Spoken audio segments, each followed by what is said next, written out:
పప్పు టమాటా అనేది ఈ విధంగా ట్రై చేయండి. టేస్ట్ అయితే చాలా చాలా బాగుంటుంది. అయితే ముందుగా అయితే ఒక గ్లాస్ కందిపప్పు తీసుకొని కుక్కర్లో అయితే వేసుకున్నాను. దాంట్లో తగినంత వాటర్ అయితే వేసి కొంచెం సేపు అయితే నానబెట్టుకోవాలి. పప్పు అనేది నానుతుంది కదండి.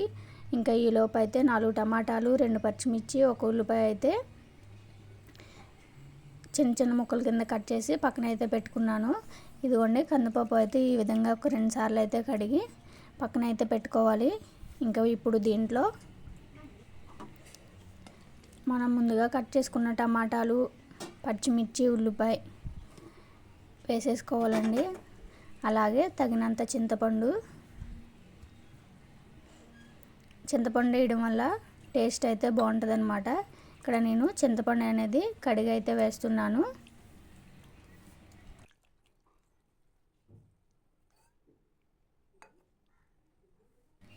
ఇలా శుభ్రం చేసుకున్న చింతపండును కూడా వేసేసుకుందాం.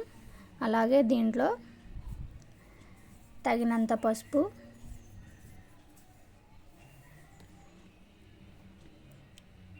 తగినంత కారం,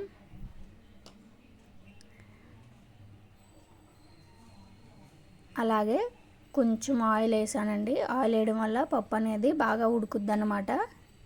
ఇంకా ఆయిల్ వేసిన తర్వాత కొన్ని వాటర్ అయితే వేసుకోవాలి. 1 గ్లాసుడికి ఇక్కడ నేను 2 గ్లాసుల వాటర్ అయితే వేసానండి. ఒక 4-5 విజిల్స్ వచ్చే వరకు విజిల్స్ అయితే వేయించుకోవాలి. ఇంకా ప్రెజర్ అంతా పోయిన తర్వాత పప్పు అనేది ఈ విధంగా ఉడికిపోయింది చూసారా. ఇంకా మనం దేనితోటి మెదపనవసరం లేదు. ఇంకా స్టవ్ వెలిగించి ఇంకా దాంట్లో తగినంత ఉప్పు వేసి అలాగే సాంబార్ పొడి అయితే వేస్తానండి. సాంబార్ పొడి వేయడం వల్ల టేస్ట్ అనేది బాగుంటుంది. ఇంకా ఫైనల్గా కొత్తిమీర అయితే వేసి పప్పు అనేది ఒక బౌల్లోకి అయితే తీసుకోవాలి. ఇదిగోండి చూడండి, ఇక్కడ నేను ఒక బౌల్లోకి అయితే తీసుకున్నాను. ఈ విధంగా ట్రై చేయడం వల్ల చాలా చాలా బాగుంటుంది. అలాగే ఇక్కడ తాలింపు సరుకులు అయితే తీసి పక్కన అయితే పెట్టుకున్నానండి. జీలకర్ర, ఆవాలు, ఎండుమిర్చి, ఎల్లుల్లిపాయలు, కరివేపాకు, ఆవాలు, పచ్చెనగపప్పు అయితే తీసి పక్కన అయితే పెట్టుకున్నాను. ఇంకా స్టవ్ వెలిగించి ప్యాన్ పెట్టి ఆయిల్ వేసి వీటెక్కిన తర్వాత ఇంకా తాలింపు సరుకులు కూడా వేసి వేయించేసుకొని తాలింపు అయితే పెట్టేసుకోవడమే. అంతేకాదు ఈ తాలింపు వేసేటప్పుడు కొంచెం ఇంగు వేసుకోవడం వల్ల టేస్ట్ అనేది బాగుంటుందండి. నచ్చితే ఇంగు కూడా వేసుకోవచ్చు. నేను ఇక్కడ ఇంగు అయితే వేయలేదు, ఇంకా నా దగ్గర అయితే లేదన్నమాట.